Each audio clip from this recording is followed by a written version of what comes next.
Welcome to the latest Motley Fool scoreboard. I'm Anand Chokkavelu. We've got longtime fools Toby Bordelon and Rick Munarriz giving a 1 to 10 rating to Doggy Amazon. It's Chewy, ticker symbol CHWY. We'll talk about the business first, including factors like industry and competition. A 10 is invincible. A 1 is hopeless.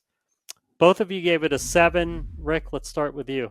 Yeah, so the good news is that Chewy, as an online provider of pet treats and supplies, is a pretty well-liked business. It's known for its strong customer service. It was obviously a beneficiary of 2020 when dog and cat adoption spiked during the shelter-in-place phase of the COVID-19 crisis. The bad news is that revenue growth has decelerated sharply for 4 consecutive years after that. Weren't these puppies and kittens that we took in only getting bigger, requiring more food and more snacks? Why has its active customer base shrunk slightly in each of the last 3 fiscal years? Who let the dogs out, Toby? Who? I don't know about the dogs, Rick, but the COVID recovery led all of us back out and back into grocery stores and other retail stores, many of which carry pet food, and I think that's been part of the problem for Chewy. I gave them a 7 too. My issue isn't with their business necessarily. It's a solid one, right? And they have become the go-to place for pet food and pet supplies if you're buying them online. I think for people who want to get their pet supplies delivered, it's a great option. The problem is maybe there are now fewer of those people than there were during COVID.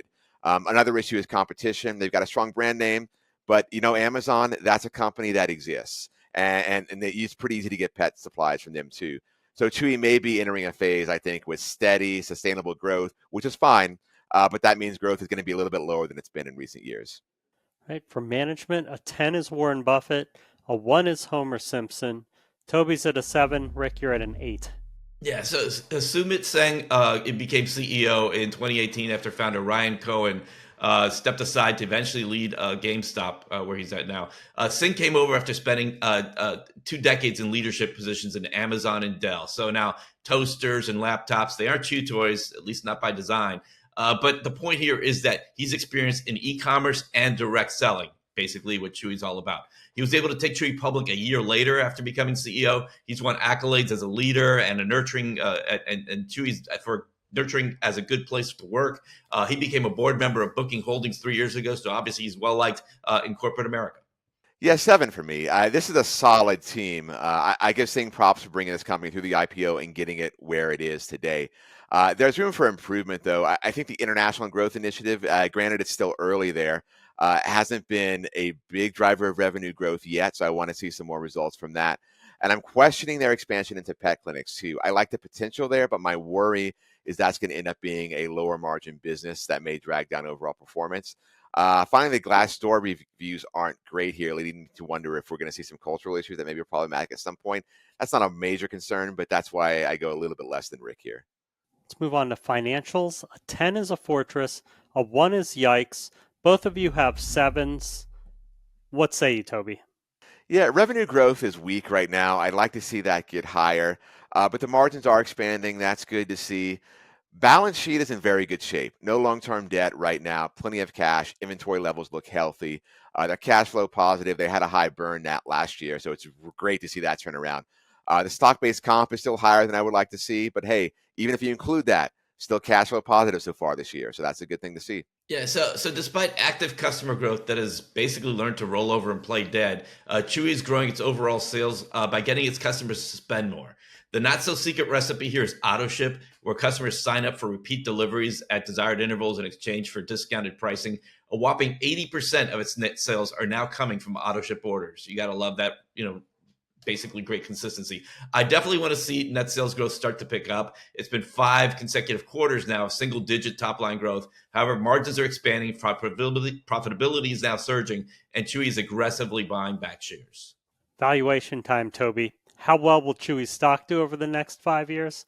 And how safe is it? Keeping in mind a 10 is a sure thing and 1's a lottery ticket.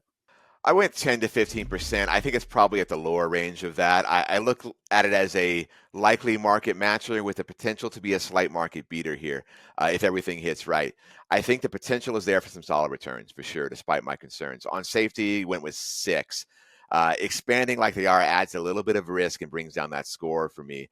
And I'm honestly not sure that the moat here is really all that big because there is significant competition from a lot of different angles. Grocery stores, Amazon, hey, even Petco and PetSmart, if they could actually get their act together. Yeah, so I went 5 to 10%, so I'm a little lower than Toby. So me growth, since it's slowed at Chewy, despite boosting customer engagement and even rolling out a pet insurance product 2 years ago, recently getting into vet clinics, it's hard to see where the next catalyst or doggalist will come from. I see it moving higher in the coming years, but until we can step up on that accelerator again, I can't be more than 5 to 10% growth for a company that's growing in the single digits right now. As for safety, I went with a slightly better 7. Chewy stock has more than doubled since bottoming out in the springtime of last year, but the stock was also cut in half in 2023. In other words, it's basically where it was 2 years ago. And the stock is also roughly back to where it was shortly after its IPO 5 years ago. So this doesn't mean that the stock is safe within its Richter scale stagnancy. However, strong repeat business and word of mouth can be a sweet safety net. Move on to everyone's favorite topic. Toby, is there a company in Chewy space that you like more? Well, if we're going to count Amazon being in the same space, I'd go with Amazon. That may be a bit of a stretch.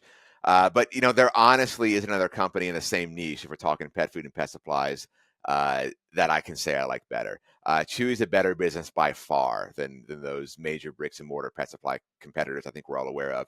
And honestly, a lack of significant pure play competition in the online space probably tells you something about the nature of this business. Yeah, I'm not even stretching. I'm saying Amazon. I don't need to stretch it. It's a good fit. Amazon pioneered Chewy's auto ship function with a similar subscribe and save checkout option. And unlike Chewy, revenues growth is actually gradually accelerating at Amazon the past couple of years. When it comes to e-commerce, Amazon is the biggest dog in the dog park. So Amazon.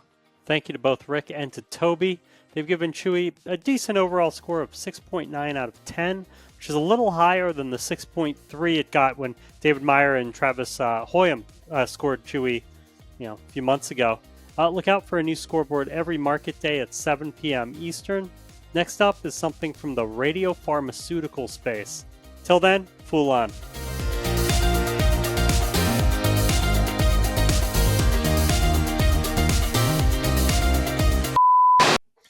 All right, time out for a second. They're vacuuming right up above me.